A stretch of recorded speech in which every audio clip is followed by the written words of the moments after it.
Habari ya mchana ndugu wawekezaji, karibuni kwenye session yetu hii. Tutakuwa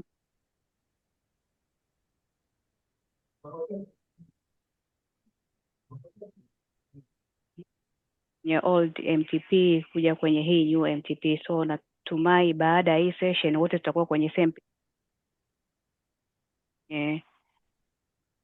new version. Nasikika? Unasikika. Binafsi hilo likatika kidogo hapo katikati. Okay, apology. So bila kupoteza muda, naomba nikukaribishe mtaalamu wetu kutoka DSE, Bwana Davis Kiando. The floor is yours.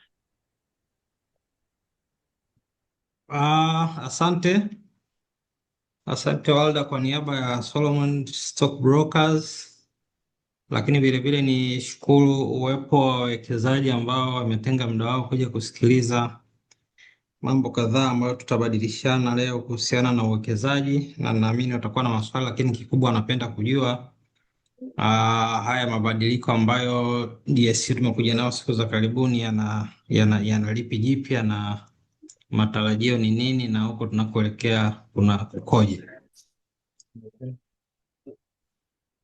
Kwa kuanzia, samani ngoja nikijaribu, nataka ni share hapa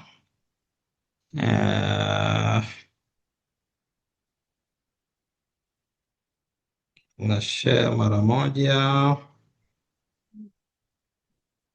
Nimesend request hapo ya kushare, naomba mniruhusu.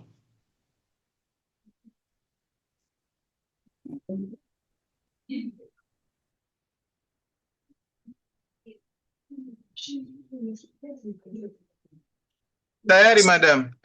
Asante. Screen share this. Okay.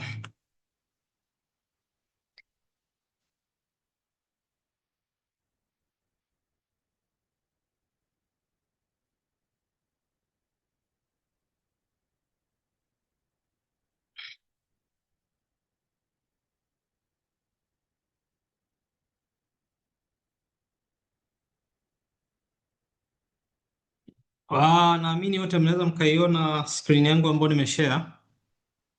Ndio, tunaiona Davis. Okay, asante.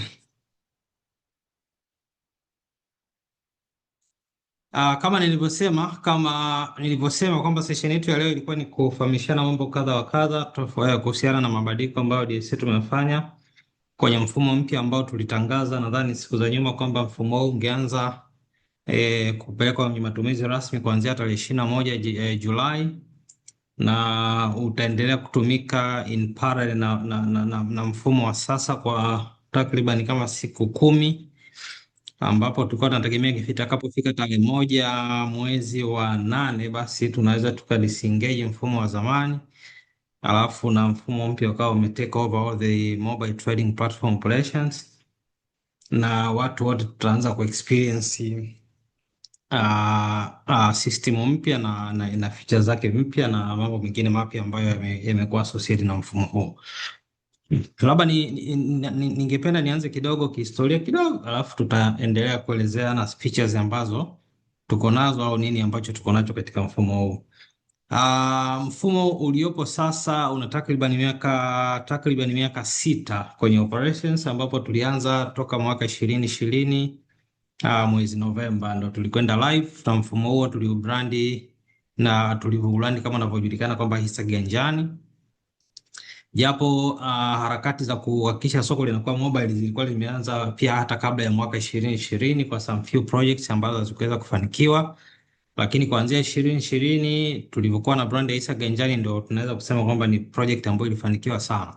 Kwa hiyo baada ya miaka 6 kulikuwa kuna mambo mengi ambayo yamekuwa yakitokea. Moja ni ukuaji, awareness kwenye soko ilizidi kuongezeka, watu walizidi kulifahamu soko, hisa zimezidi kujulikana kwa ukubwa wake, na waelimishaji pia wamekuwa ni wengi. Kwa hiyo ikachochea uongezekaji kwa kasi mkubwa sana wa wawekezaji na demand ya application ikawa ni kubwa sana, na baada ya kuwa tumelipeleka soko karibu na wawekezaji, tuliona ile hamu na hamasa ya wawekezaji kuwa wanataka uhuru wa kuwa wanafanya uwekezaji wakiwa mbali, wakiwa popote na muda wote, bila sana sana kutegemea kuuliza mtu au kwenda kwenye ofisi manually. Kwa hiyo baada ya miaka 5 mpaka 6, kama nilivyosema, baada ya kuwa matumizi yamekuwa ni makubwa, ni madi ni kubwa, nadhani sasa ikaanza kuonekana ni wazi kwamba mfumo uliopo unahitaji kufanyiwa maboresho, na sio tu kufanyiwa maboresho, lakini unatakiwa uwe scaled up, uwe wa kisasa zaidi, ili kuhakikisha kwamba tunaweza kuendana pia na nyakati za kisasa. Kwa hiyo kukawa na sababu kwamba kwa nini DSC ikaamua kufanya maamuzi yao toka mwaka 2025 kwamba sasa nadhani kuanzia 2026 Januari lazima tuanze project ya kuandaa mfumo mpya ili tuweze kuendana na mahitaji ya sasa, kasi, teknolojia ya kisasa na mambo mengine yanahusiana na ya namna hiyo. Kwa hiyo kama mlivyoona 2026 tulianza kufanya hiyo kazi ya kurekebisha mfumo, na sio kurekebisha tu, niwe very clear, tulichokifanya ni kuanza kuandika mfumo mpya kabisa, na tulifanya hivyo kwa sababu nyingi. Moja, tulikuwa tunahitaji tuwe na architecture kwa maana ya mfumo uliosanifiwa kisasa kwa kuangalia standards za kisasa, lakini vile vile ni kwa ajili ya kuhakikisha kwamba pia tunaweza kutumia technology za kisasa. Miaka 6 ni miaka mingi ambayo mambo mengi yametokea hapo katikati, mabadiliko mengi ya teknolojia, maendeleo, infrastructure, mabadiliko, kila kitu kimebadilika. Na kwa hiyo tuliamua kuanza completely a new system ili tuweze take advantage ya hizo mabadiliko mengi ambayo yamekuwa yakitokea katika soko, lakini katika teknolojia na katika dunia kwa ukubwa wake. Kwa hiyo sababu kubwa nyingi ambazo zilitufanya kama 3 au 4 ambazo zilitufanya tukabadilisha, moja ni kuhakikisha tunakuwa na mfumo ambao ni scalable, kwa maana ya kama mfumo ambao unaweza kukua, kuendelea kusupport products nyingi na kusupport initiative nyingi. Lakini vile vile ilikuwa ni kuangalia mfumo ambao utatumia design au usanifu wa architecture ya kisasa kabisa, ambao kwa wataalamu wale wanasema kwamba unatumia microservice architecture. Nadhani hizo ndio system nyingi ambazo ni enterprise grade za kisasa zinatumia. Lakini sababu nyingine ilikuwa ni kuangalia mfumo, kwamba tuwe na mfumo ambao umetengenezwa na wataalamu wetu wa ndani, na lengo kubwa ilikuwa ni kwamba unapokuwa na mfumo ambao umetengenezwa na watu wa ndani, ni rahisi sana kuendana na yale mahitaji au kuendana na yale mahitaji ya wawekezaji, yani kuendana na speed ya ukuaji wa soko, lakini kuendana na speed ya mahitaji ya wawekezaji. Kwa hiyo tuliona tukifanya sisi wenyewe tutakuwa na nafasi ya kupambana kuhakikisha kwamba tuna match ile expectation ya wawekezaji wetu kadri ya mahitaji yatakavyokuwa yanakuja. Lakini jambo lingine ilikuwa ni kutengeneza mfumo ambao is a future ready platform, kwa maana ya kwamba unauandaa mfumo ambao uko tayari kwa ajili ya kupokea mabadiliko mengi ya kiteknolojia na ya kiteknolojia sana sana na ya kiufundi yajayo. Kwa hiyo hayo ndio yalikuwa malengo makubwa 3 mpaka 4. Lakini jambo lingine pia ilikuwa ni kuangalia dunia ya sasa na watu wa sasa wanataka nini. Watu wa sasa wanapenda vitu ambavyo kiukweli vinapendeza, vina muonekano mzuri, the best user experience na vitu vya namna hiyo. Kwa hiyo tulilazimika kuhakikisha kwamba tunaweza kumatch hiyo ili kuhakikisha tuna align na watu wetu, kwa sababu kama DSC tunaamini kwamba wawekezaji wetu wana pesa za uwekezaji, lakini hawapendi wawe na hassle ya kutumia pesa zao katika kuwekeza. Kwa lazima tutengeneze mazingira ambayo watu wanaweza kuwekeza seamlessly pasipo kupata shida. Nadhani wote tunafahamu na sisi wote tumewahi kuwa na hela kidogo. Ukishakuwa na hela siku zote huwa upendi zile rabsha za kutumia hela yako au kufanya uwekezaji. Unapenda ukiwa na hela yako basi uitumie katika namna ambayo haina usumbufu. Kwa hiyo na sisi DSC tukaamua kualign hiyo, kuhakikisha kwamba tunaendelea kutengeneza mazingira bora kabisa ya wawekezaji kuweza kuhakikisha kwamba wanafanya uwekezaji in a very seamless manner. Kwa kusema hivyo sasa, nilikuwa nimewaandalia kama maeneo 8 ambayo tutayafocus kuangalia, hasa maeneo ambayo yalikuwa tumekusudia kuyabadilisha. Hii hapa kwa haraka page ni agenda tu ya maeneo ambayo tutayapitia kwa haraka ambayo tutayasema huko chini, haina haja ya kuelist hapa.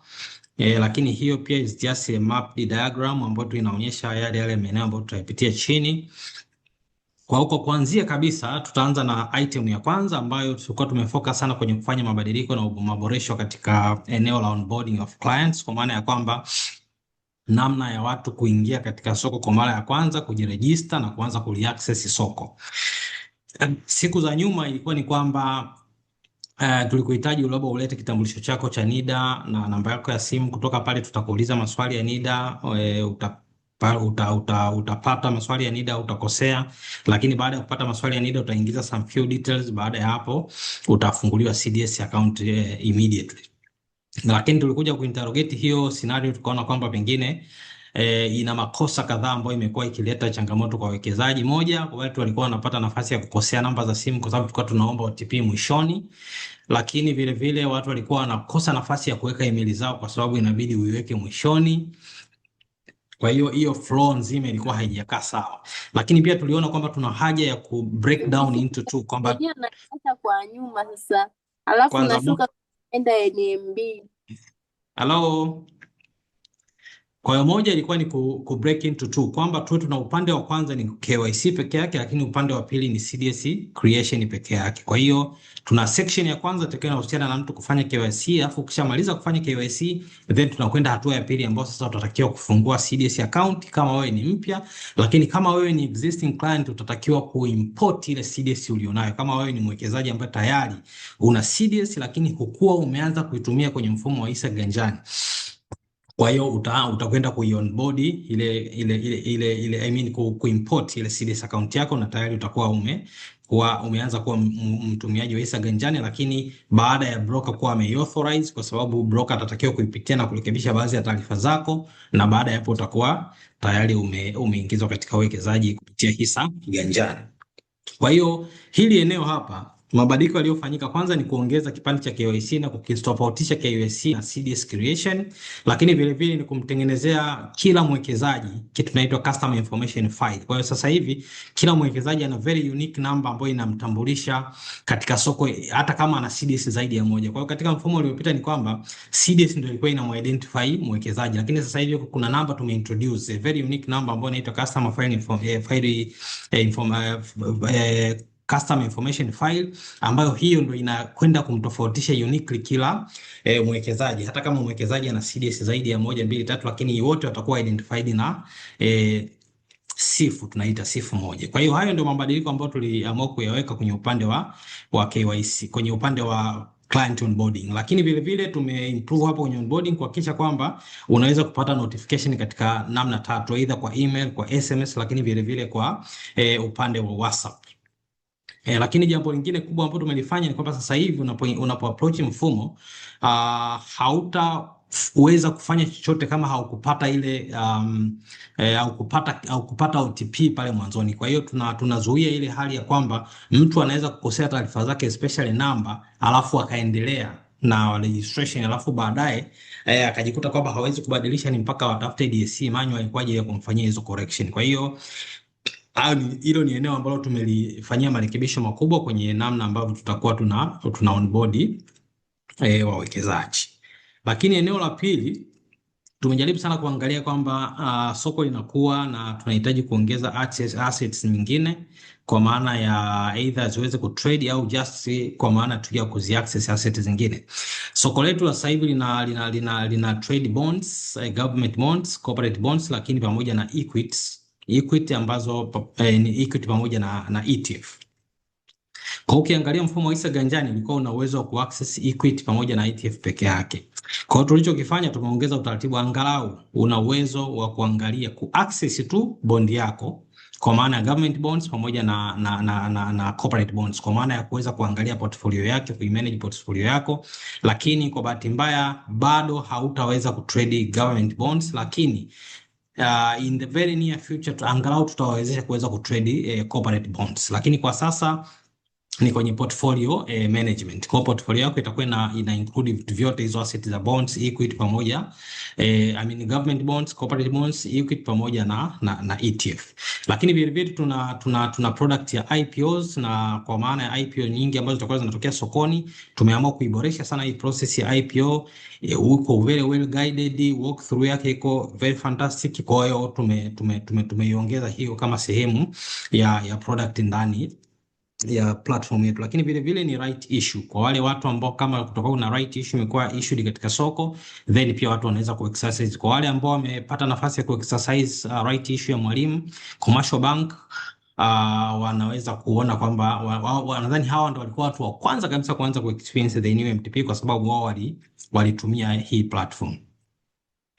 Kwa hiyo hayo ni mabadiliko haya tuliyoyafanya hapo, lakini jambo lingine tumeamua kufanya mabadiliko kwenye eneo la social and inclusive investing, kwa maana ya kwamba tumejaribu kuangalia kwamba sisi kama wawekezaji tunaishi na ndugu jamaa na marafiki. Kwa hiyo tumejaribu kuangalia namna gani tutafanya, kwa sababu mwanzo tulifanya kwenye upande wa wazazi na watoto, kwa maana ya kwamba kuwafungulia, kuunganisha familia na uwekezaji, lakini this time around tumejaribu kuangalia kwamba namna gani sasa tunaweza tukaibind social society na kwa ndugu na marafiki kwa kuweza kuwa na uwezo wa kununuliana assets ambazo zitakuwa ziko katika soko la hisa, be it bond, be it government bonds, be it ETF au equity.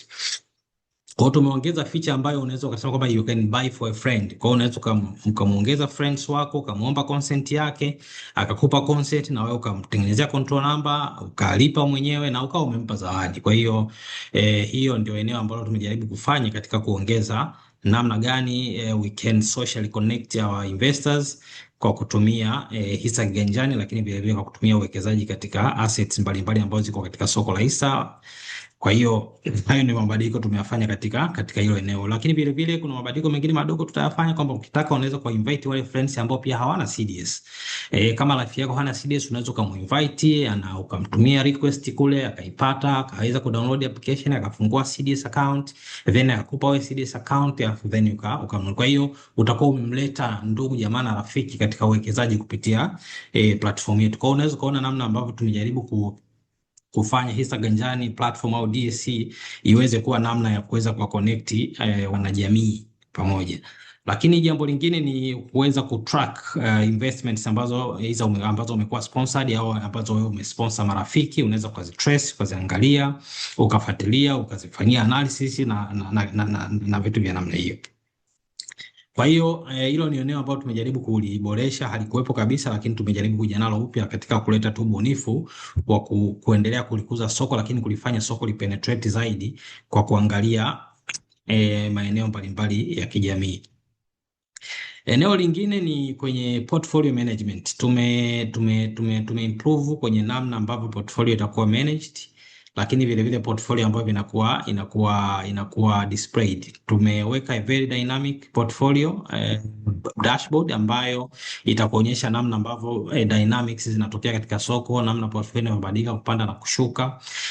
Lakini vile vile tumekuwekea uwezo wa kuangalia transaction zako vizuri, kwa maana ya kuona transaction history ya miamala uliyofanya yote, lakini vile vile a snapshot of transaction as of muda fulani. Lakini jambo lingine ambalo tumelifanya pia ni kwenye order management. Kwa mfano unaweza kuwa na very fantastic end-to-end order tracking from initiation to settlement. Unaweza kuifuatilia, nimeweka order na unapata notification all the time. Unaweka order, una create better control number, order inakwenda ina execute, inakuwa fulfilled. Baada ya hapo itakuonyesha kwamba tayari imekuwa submitted kwa ajili ya settlement. Baadaye kesho yake wakishaanza ile process nzima ya settlement, utakuwa unaona iko kwenye hatua ya ngapi ya settlement mpaka inapofika hatua ya mwisho ya settlement. Kwa hiyo ile clear visibility ya order yako tumejaribu sana kuimprove. Lakini kitu kingine ni kwenye order book depth pamoja na order book depth. Order book design ya sasa hivi kwanza imekaa vizuri, kwamba kwa mfano especially kwenye web pale unapoweka order na portfolio yako, I mean order book yako unaiona vizuri kabisa. Lakini tulichokiongeza zaidi ni kwamba pia tumeifanya order book ikawa very short, very precise and very clear, kwa maana ya kwamba imekuwa ina consolidate zile volumes based, ina consolidate volumes at a specific price. Kwenye the current running system ni kwamba ukiwa na kwa mfano unaweza kuwa na order, mtu ameweka order labda shilingi 2600 kwa shilingi labda ziko share 30, 2600 nyingine labda share 100, 2600 nyingine share labda 2700. Kwa hiyo katika mfumo wa zamani ulikuwa unaziona ziko nyingi kwa pamoja. Kwa hiyo kwa sasa hivi tulichokifanya tumeziconsolidate bei moja, utaona line moja tu ya volumes. Na hiyo inakumpa mtu visibility kujua level for ile appetite au level of of whether ni offer au demand iko kiasi gani, ili mimi niweze kufanya maamuzi au nijue kwamba labda nitaweka oda yangu saa ngapi. Kwa hiyo tumeitengeneza imekuwa very short na very precise, ili mtu akiona anaweza kuwa na full picture ya kujua kwamba okay, kwenye soko sasa hivi demand ni kiasi hiki na supply ni kiasi hiki. Lakini jambo lingine ambalo pia tumelifanya ni auto correction ya transactions. Kuna nyakati ambazo transaction unaziweka, umelipia oda yako, inachukua muda ku execute, kwa sababu hizi systems zinazo mambo yanatokea, ni system ziko nyingi nyuma ya pazia. Kwa hiyo kuna nyakati ambazo inawezekana oda yako isifike kwa wakati, au imekuwa blocked for some reason, au kuna changamoto za kisystem ambazo ziko mbele, ziko baada ya hisa kiganjani. Kwa hiyo tumetengeneza mazingira kuwa na hiyo transaction auto correction, kwa kama ilikuwa iko pending, kwa sababu zile ambazo ni za kwetu au za kisystem, system itakuwa ina uwezo wa correct na kuhakikisha kwamba order ya mtu ambayo imewekwa basi angalau siku hiyo hiyo au ndani ya angalau dakika 30 au 40 basi order hiyo imeshachakatwa na imeweza kupita, ili kuondosha ile kwamba unakuta muda order ya mtu imekaa muda mrefu kwenye soko, imesahaulika na hivyo. Kwa hiyo tumejitahidi sana kwenye kuboresha kwenye hilo eneo. Lakini kitu kingine ni kuboresha tu ile visibility kama nilivyosema ya muamala kama nilivyokuwa nimeelezea hapo juu. Kwa hiyo hayo ni maeneo ambayo tumefanya kwenye order management na portfolio management. Jambo lingine ambalo japo nimeligusia juu, lakini ni kwenye tumeimprove sana kwenye upande wa notification pamoja na transparency. Tumeongeza sana channels mbalimbali za watu kupata notification. Moja ni kwenye eneo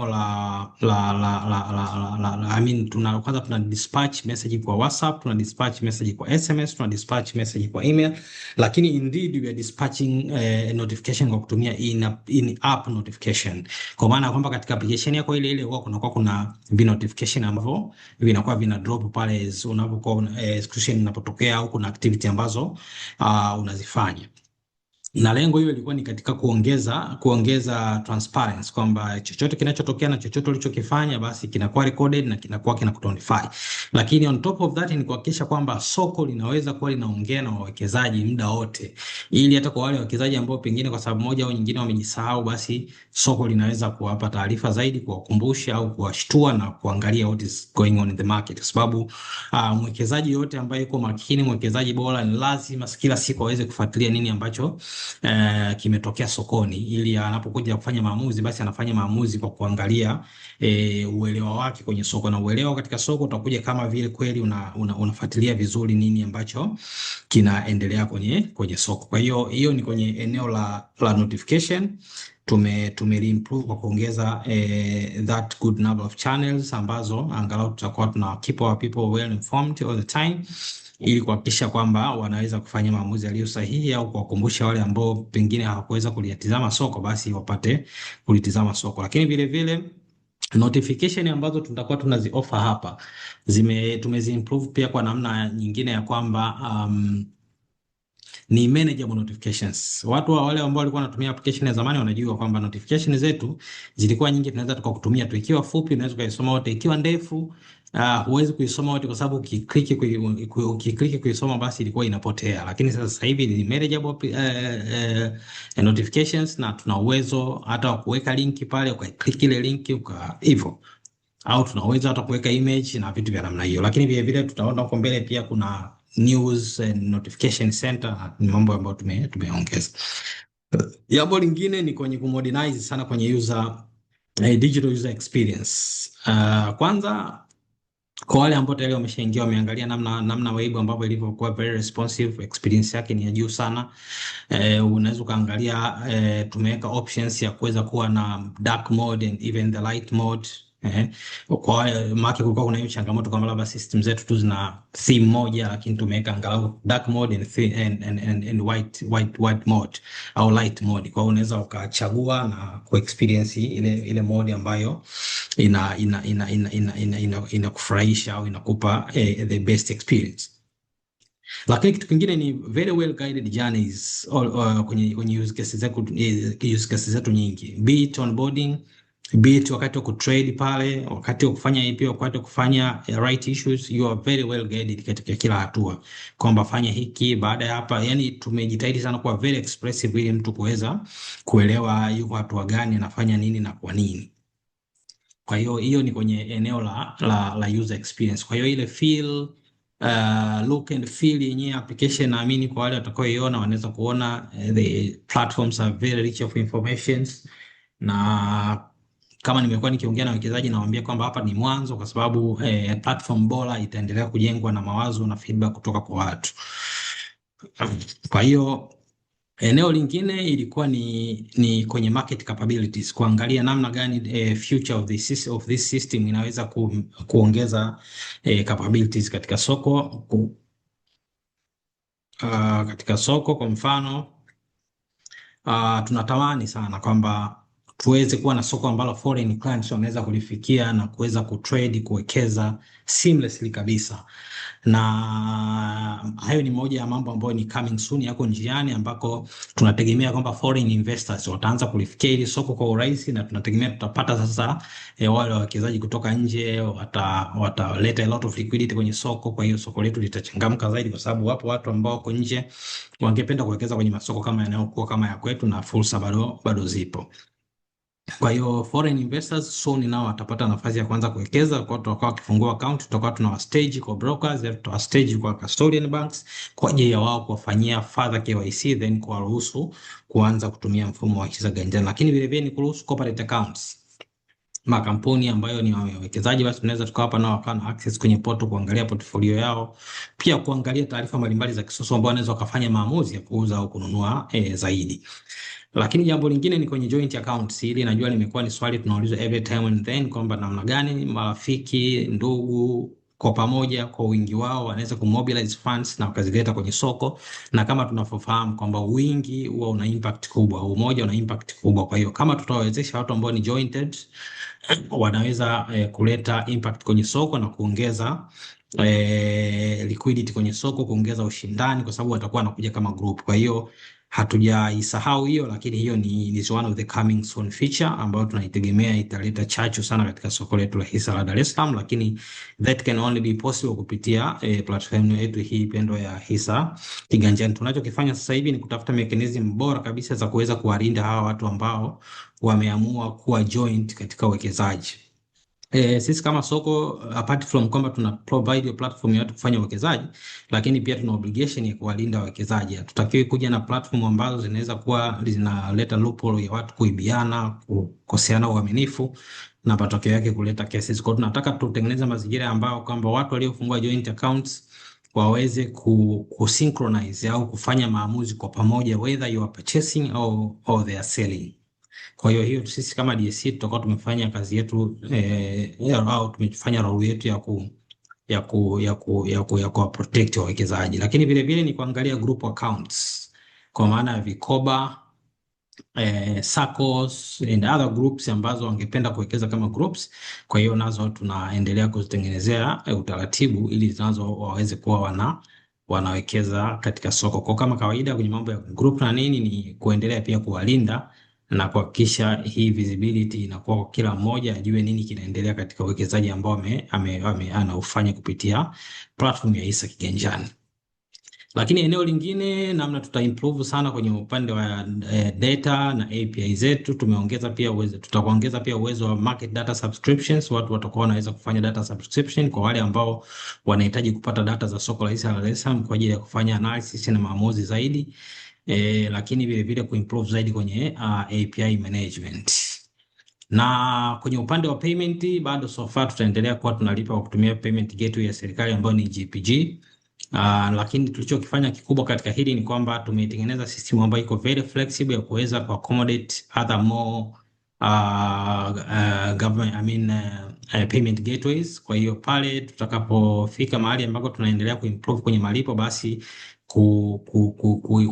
restructure system iweze ku accommodate malipo mengine iko tayari na tumeiandaa. Kwa hiyo tunategemea improvement kwenye malipo siku za mbele itakuja. Inawezekana tukawa na payment gateway zaidi ya GPG, au na vile tutakavyoona kama tutakuwa tunatafuta relief na namna bora ya kuhakikisha kwamba wawekezaji wetu wanakuwa wanaweza kuwekeza seamlessly, wanaweza kulipa pesa zao seamlessly, au tutakapokuwa tumefikia mahali implement disbursement module kwa ajili ya watu watakapouza kwa pesa zao zinalipa automatic, then nadhani system yetu tumeiandaa, ipo katika muktadha wa kuweza kulifanya hilo likatokea. Lakini jambo lingine ni kwenye upande wa flexibility ya mine accounts. Tumeongeza kitu kidogo pale, tutahitaji mzazi sasa awe anatupandishia ile birth certificate ya mtoto, tunaiverify then tutaruhusu waweze kufungua. Lakini management ya account yake pia tumeifanya imekuwa ni rahisi zaidi ukilinganisha na tulikotoka, kwa sababu mara nyingine watu walikuwa wanachanganya, anajikuta ameswitch profile, hajui kama yuko kwa mtoto, anajua anajinunulia yeye, au yuko kwenye account yake anajua ananunulia mtoto, kwa hiyo kuna some sort of confusion. Lakini with this new applications ni kwamba hiyo capability ni kwamba ipo ya mtu kuweza kumanage account ya mtoto wake bila kuwa na hizo aina za confusions. Eneo la 8 ilikuwa ni kwenye eneo la roadmap yetu sasa, labda ambao mambo gani ambayo tunayategemea soon yanaweza kuja, ambao kidogo nimeyataja hapo juu. Kwa moja ni kwenye upande wa secondary trading of bonds, both government bonds and corporate bonds, ambao kitu ambacho naweza kuhakikishia kwa haraka ambacho kitakuja soon kati ya hizo mbili ni corporate bonds. Government bonds bado kuna changamoto zake ambazo ziko beyond DSC. Kwa hiyo pale utakapokuwa kwa hizo changamoto zimemalizwa na wadau wenzetu, basi tunaamini tutaileta pia government bonds kuweza kutrade pia katika hisa kiganjani. Lakini jambo lingine ni kwenye upande wa kuna kitu kimenikinga hapa. Yes. Kwa kama nilivyozungumzia kwenye upande wa secondary trading, lakini kuongeza new gateways za malipo. Lakini ni kwenye eneo lingine ni kwenye upande wa kuenhance report. Najua report zipo, lakini nadhani tutaendelea kuongeza report nyingi zaidi tunavyozidi kwenda, kwa sababu ya mawazo au feedback ambazo tutazipata kutoka kwa wawekezaji. Lakini kikubwa ni kwamba system yetu is a future ready platform na ina very high potential ya kuendelea kukua zaidi, kwa kuendelea kuongezwa vitu kadha wa kadha ambavyo vitakuwa vinakuja kama mahitaji ya soko na wawekezaji. Kwa kusema hivyo, nadhani nimewapitisha kwa haraka kwenye hayo maeneo almost maeneo 7 mpaka 8 ambayo ndio maeneo ambayo yalikuwa tumeyawekea attention. Kwa hiyo kama tulivyosema toka tarehe 21 tuliwaomba wawekezaji sasa waanze ku migrate, kwa maana ya kwamba kuanza kutest kuingia kwenye mfumo mpya.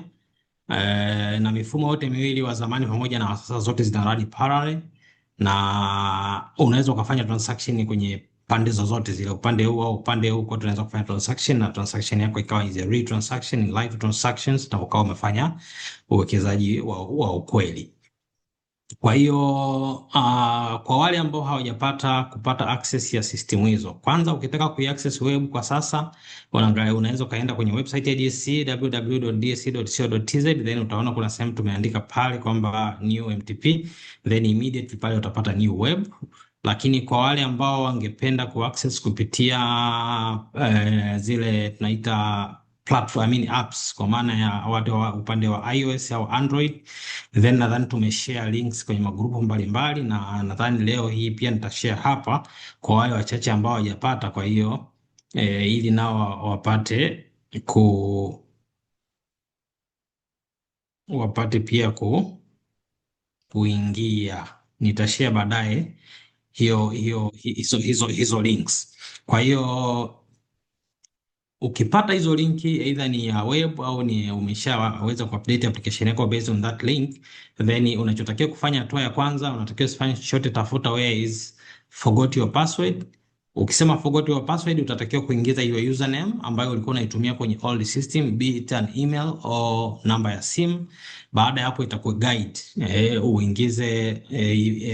uingize labda password mpya, uweke email, uingize password mpya, itakutumia OTP, utaweka, utaconfirm, then utakuwa umefanikiwa kuingia kwenye platform mpya. Na kwenye platform mpya kwenye web na kwenye app kuna tofauti kidogo. Kwenye upande wa web utakuwa na login kwa kutumia your username ile, na password mpya uliyoseti, lakini vile vile tutakutaka pia tutakutumia na OTP kwa ajili ya security. Lakini kwenye upande wa application utafanya setup mara ya kwanza, utaweka your username na password, utaweka OTP yako, alafu hatua itakayofuata nyingine ni kuseti pin. Kwa hiyo katika mazingira ya kawaida kila siku utakuwa unaingia kutumia pin yenye character 4 tu. Hutaingiza username, hutaingiza password kama ilivyokuwa zamani. Lakini only kwenye web utatakiwa kuingiza username pamoja na password, lakini vile vile na OTP. Kwa hiyo hako ndo tofauti ambako mnaweza mkakutana nako. Jambo lingine ni kwamba tarehe moja tutaruhusu tarehe moja most likely, kama tulivyosema kwenye taratibu zetu, tuta disengage platform ya zamani na watu wote sasa watalazimishwa kuupdate, kwa sababu kwa sasa hivi watu wanatumiwa linki na wana update. Kwa hiyo tutakapofika tarehe moja na kuendelea, tutaikuta kwamba kila mmoja atalazimishwa kuupdate sasa, ili aweze kuhamia kwenye application mpya, na moja kwa moja atakuwa amejiunga na platform mpya na ataendelea kufanya miamala yake kule. Kwa hiyo itakapofika tarehe moja, nadhani wengi tujiandae. Kwa hiyo tutakuwa almost tuna move kwenda kwenye application mpya. Kwa hiyo nadhani kwa kusema hivyo, nirudishe mic kwa moderator, lakini in the meanwhile nijaribu kushare zile linki ambazo mtahitaji kwa wale ambao wanahitaji au bado hawaja transfer waanze move kuja kwenye system mpya. Nadhani nirudishe Walda, narudisha kwako kama kuna maelekezo mengine ya ziada, maswali, clarification zaidi, then tuende kwenye hatua inayofuata. Asante sana Davis kwa presentation nzuri. Natumai participant wote wameweza kuelewa ni nini ambacho wanatakiwa kufanya kabla ya tarehe moja. Niwapongeze pia DSE kwa kuja na hizo ubunifu, kwa sababu ni vitu ambavyo tulikuwa tuna experience wakati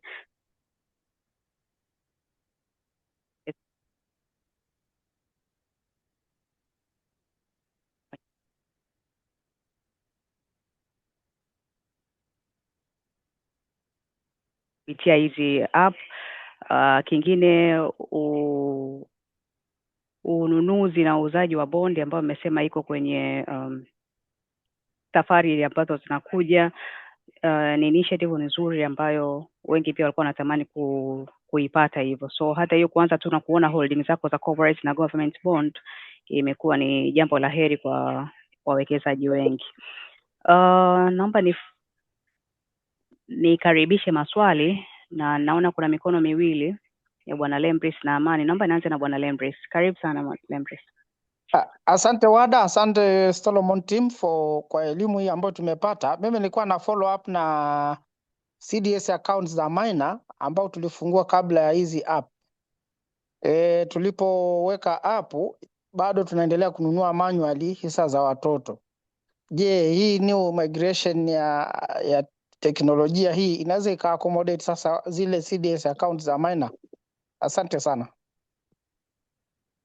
Asante, ningeomba niwe nalijibu hapo ili tusisahau.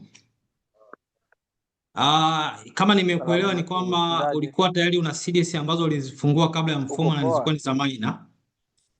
Na the good news is kwenye platform mpya una uwezo wa kuimport CDS za Maina pia na ukawa unazimanage kama kawaida. Kwa hiyo nadhani hiyo iko sorted out. Kalane mukopo. Good news. Asante sana. Ni hayo tu. Nashukuru sana. Akanji mukapti anomu. Asante Bwana Leiza. Karibu Bwana Amani. Habari za muda huu. Asante, presentation nzuri kutoka kwa Bwana IT na host wetu. Nilikuwa na swali moja, although sio formal sana, ila nilisikia kuna rumors kwamba ikifika tarehe moja kama kutakuwa kuna mtu haja update kupitia linki kwamba kunaweza kuwa kuna portfolio inaweza ikapotea, yani mtu anaweza akawa anashindwa ku access kabisa DSE kiganjani, hii vision ya zamani. Sasa ndio nilikuwa nataka clarification kwamba in case mtu haja update mpaka itafika tarehe moja, je, ana uwezo wa ku-update kwa kutumia hiyo linki au kwenda tu Play Store ka update au App Store ka update au mpaka update kabla ya tarehe moja ndo anakuwa na access hiyo portfolio? Asante, swali zuri sana. Sasa iko hivi, ikifika tarehe moja, kama wewe una application ya DSC, be it iOS or be it Android, utalazimishwa tu ku-update application yako. Kwa hiyo sio lazima tu, ila sisi tutakapo command hiyo kwamba sasa kila mmoja application iliyopo Play Store hii ndio ni hii application mpya, kwa aliyekuwa na ya zamani atakuwa automatically tu atalazimika ku-update, itamlazimisha. Kwa hiyo isikupe shida sana, hata kama huja migrate sasa hivi na hiyo sio shida. Ikifika tu tarehe moja, kwa sababu ya zamani haitakuwepo tena, wala utakuwa na access nayo, utakapojaribu kuifungua tu itakwambia update na itakupeleka kwenye mpya. Kuhusiana na swala la portfolio si balance tena, hilo ni watoe sana mashaka, kwa sababu lazima niwakumbushe wawekezaji kwamba hizi balance na uwekezaji wako wote unapouona kwenye hisa kiganjani ni gateway tu, lakini uwekezaji wako na balance na kila kitu inaishi kwenye system nyingine kabisa, ambayo ndo system yetu ya Central Depository System, ambayo ndo kama benki ya uwekezaji. Kwa hiyo wakati mwingine usipoona balance yako kwenye hisa ganjani, sio kwamba zimepotea, labda ni inawezekana tu ni mara nyingine matatizo tu ya kifundi hisa ganjani communicate na system hiyo backend system ya uwekezaji, ndio maana unaweza kujikuta unapata changamoto, lakini be assured kwamba kama una statement yako ulinunua na kila kitu, kutokuonekana kwenye hisa ganjani huwa ni matatizo ya kiufundi, lakini haimaanishi kwamba eti zimepotea. No, haziwezi kupotea.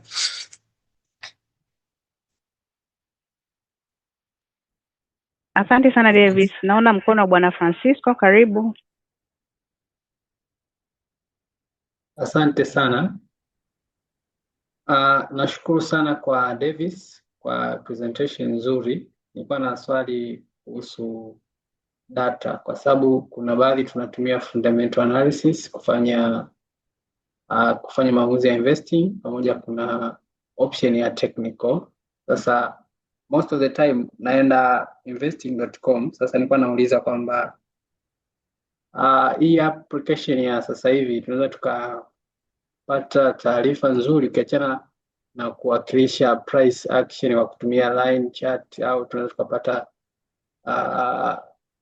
interface ambayo inatuletea candlestick chart ambazo zinaeleweka vizuri? Asante. Asante. Kwanza ni kujibu kwenye eneo la data.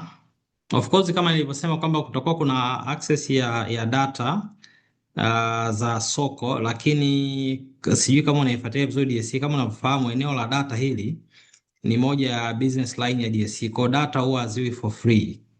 Data zitapatikana lakini zitakuwa at a cost. Kwa mtu anahitaji anaweza kuziextract akazilipia na akaendelea kufanya analysis zake. Kwa hiyo sisi kwenye platform tutatoa tu zile indicative information, kwa maana ya kwamba kuonyesha price history hivyo kidogo, sio sana deep into, ni kama information tu, lakini hatutakwenda deep kwenye level ya data.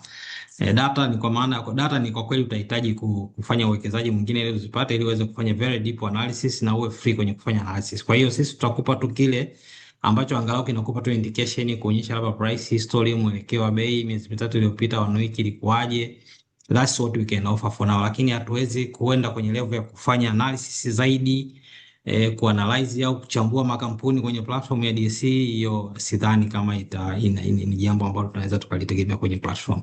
Nadhani uchambuzi, analysis ya makampuni hiyo inabaki kuwa kazi ya broker na mwekezaji mwenyewe. What can DSC offer ni hizo taarifa na data ambazo of course nazo sio kwamba zinakuwa offered for free, zinakuwa offered at a cost. Thank you. Asante Davis.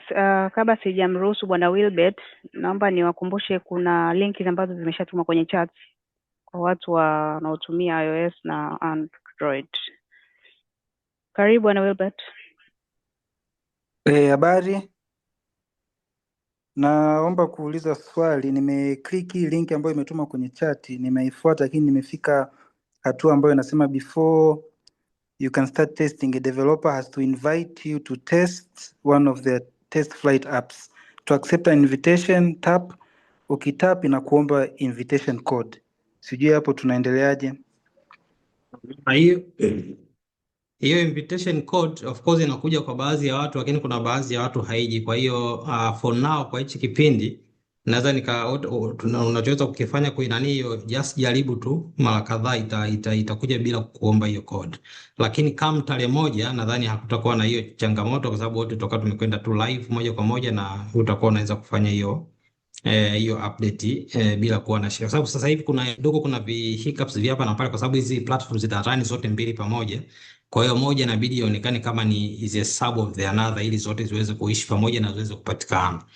Kwa hiyo kuna hiccups vya hapa na pale, kuna watu ambao inaenda through na kuna wengine kidogo wanaipata changamoto, lakini if you try now, try again and again, kuna wakati itakupitisha straight na utajikuta umeupdate application yako.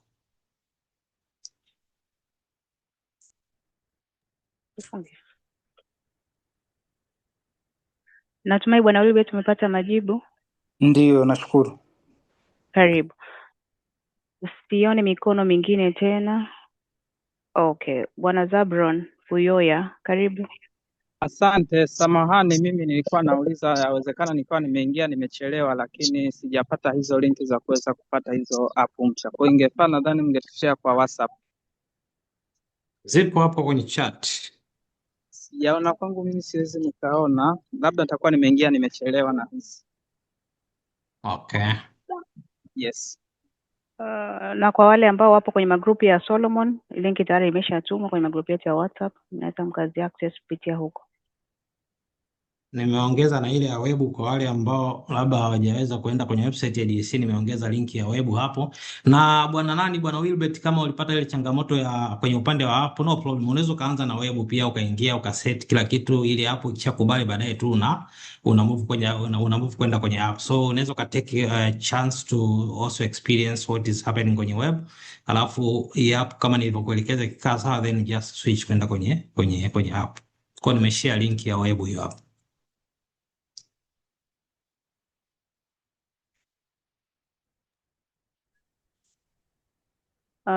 Sione mikono mingine. Okay, Bwana Ambrose, karibu.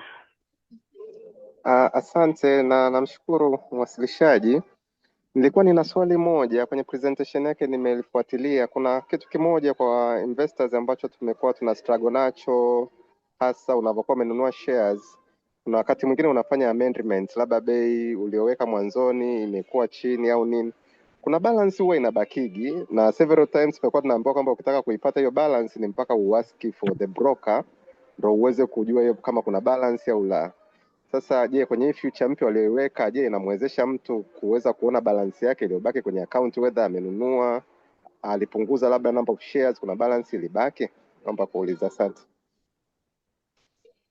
So far I can confirm with the release ambayo iko tayari saizi na inatumika, bado hatujaweka hiyo breakdown, lakini hata kwenye webinar chache ambazo tumezifanya siku za nyuma imekuwa ni suggestion. Kwa hiyo itafanyiwa kazi ili at least mtu aweze kuona hiyo baka ambayo imetokea baada ya order ku execute kwa bei tofauti contrary na kile ambacho alikuwa amekilipa. Kwa hiyo we know that concern na ipo katika zile pipeline ya vitu ambavyo tunatakiwa tufanyie kazi kwenye kubeta the user experience ya wawekezaji.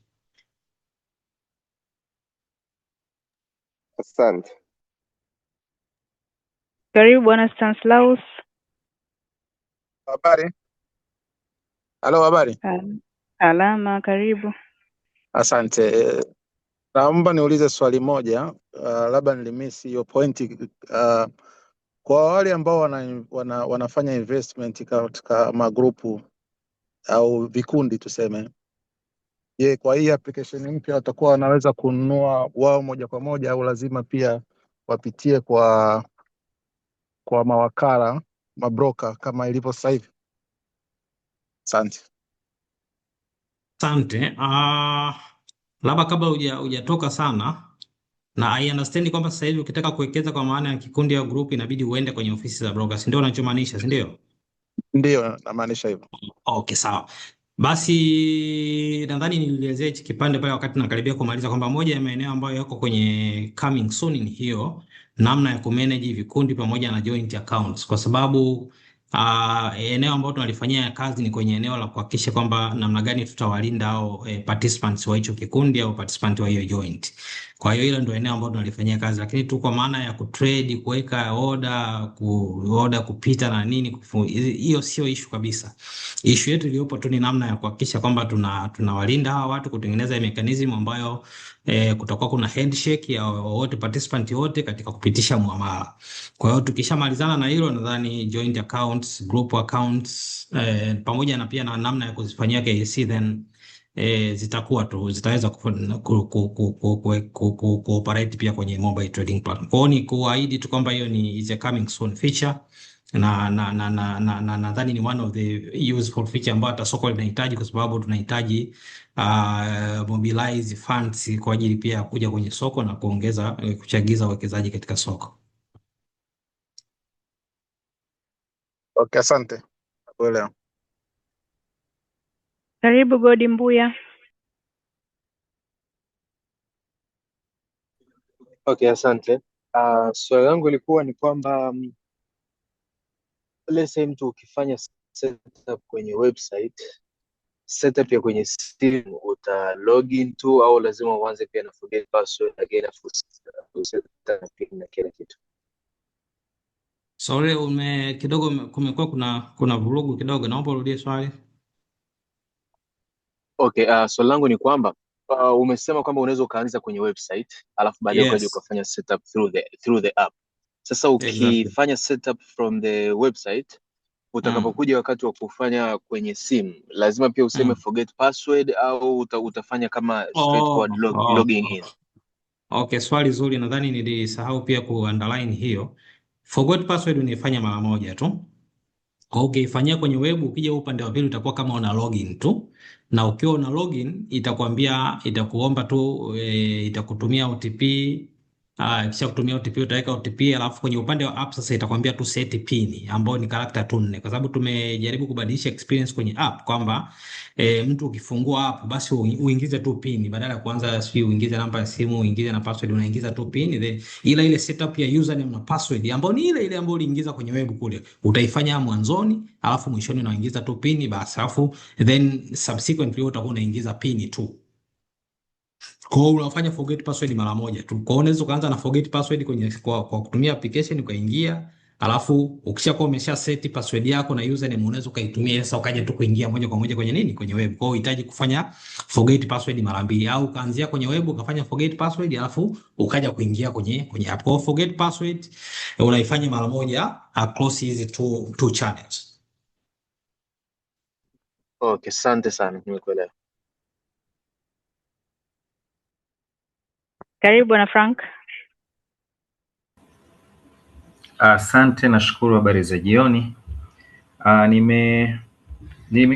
Ulizungumzia kuhusu mtu akiwa na CDS zaidi ya moja anaweza kaunganisha. Natumaini ulimaanisha CDS ya Equity the same zikawa mbili, ama ulimaanisha ya corporate? Naomba kujua hilo la kwanza. Sawa. Iko hivi. Katika platform hii tulijaribu kuaccommodate jambo moja kwamba wapo watu ambao wamejikuta wana CDS zaidi ya moja. Kwa hiyo with the previous experience ili kwamba ukiwa na CDS zaidi ya moja, wengine wamekuwa wanajikuta kwamba wamekuwa wanatakiwa kuziconsolidate ili waweze kuona uwekezaji wao kwenye CDS moja tu, kwa sababu system ya nyuma ilikuwa ina accommodate only one CDS account.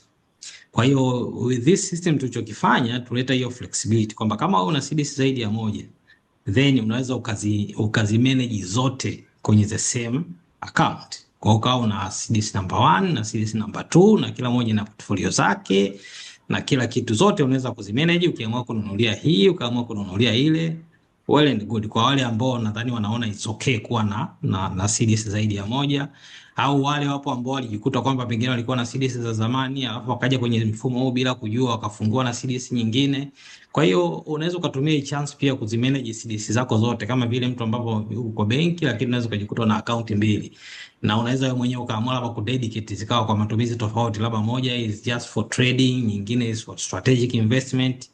Tumeleta hiyo flexibility. Kwa hiyo iko namna hiyo. Asante, nashukuru. Sasa ya umenijibu, lakini nimejaribisha kuingia kwenye hii ya MTF mpya. Yes.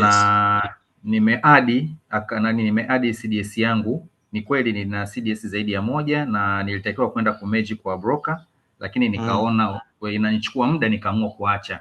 Sasa hivi nimeingia najaribisha kuiadi hapa, inaniambia hii nani does not exist. Sasa sijaelewa, ndio maana nikasema imenikatalia kuadi account nyingine ya CDS. Inasema does not exist. Ngoja nifanye hapa. Inasema does not exist. Inasema the account does not belong. Sasa does not belong to you. Yes, exactly. Kuna changamoto ambayo najua utakutana nayo. Tunachokifanya tunafanya sana comparison kuhakikisha kwamba ni wewe. Sasa nadhani inawezekana for some reason kuna tofauti labda ya majina kati ya wewe na kati ya majina yanayosoma NIDA na majina yanayosoma kwenye account. I'm worried about that, lakini kwa sababu tuko kwenye session na kwa sababu okay, sawa, fine. Na kwa sababu tuko kwenye session labda inawezekana nikawa sina muda wa kuinvestigate, ni kuombe tu drop kwenye ile email yetu ya DSC ni whatever support, online support, alafu tutaichukua kwa sababu tunahitaji sana hizi feedback ili kuvalidate hizi use case kama zinafanya kazi sawa sawa. Kwa hiyo tunaomba tutupie hiyo, tuandikie kichwa cha habari kikubwa kiwe audible, alafu tujue kama it is working or it is not working perfectly. Asante, nashukuru. Karibu Bwana Wilbert. Asante. Mi pia na swali ambalo linafanana kwa sababu mi pia na CDS 2 na ilikuwa tu kwa bahati mbaya kwa sababu moja ilikuwa nilipoanza kufanya mambo ya government bonds, alafu nyingine baadaye nikaja mambo ya hisa. Sasa nitakapozimerge kwenye new app zote zina broker wawili tofauti. So swali langu nitakapozimerge itabidi nichague broker. We are not merging. We are managing them together. Kwa hiyo naweza nikaendelea kubakia na mabroker wawili tofauti kwenye CDS 2 tofauti. Kabisa, haina shida. Excellent. Nashukuru.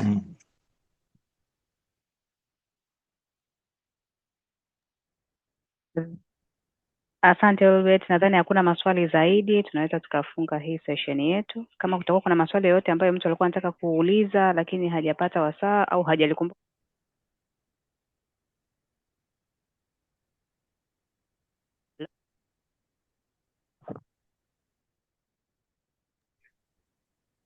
Hello.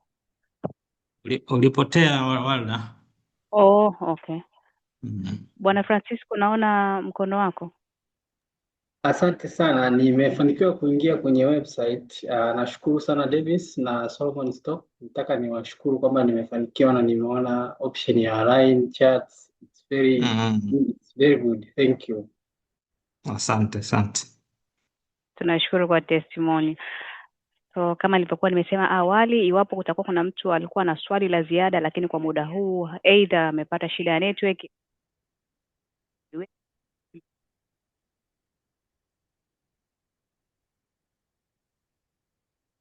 shukuru sana Bwana Davis kwa muda wako pamoja na uwasilishaji wako kwa siku ya leo. Asante sana. Muwe na jioni njema. Okay, asante.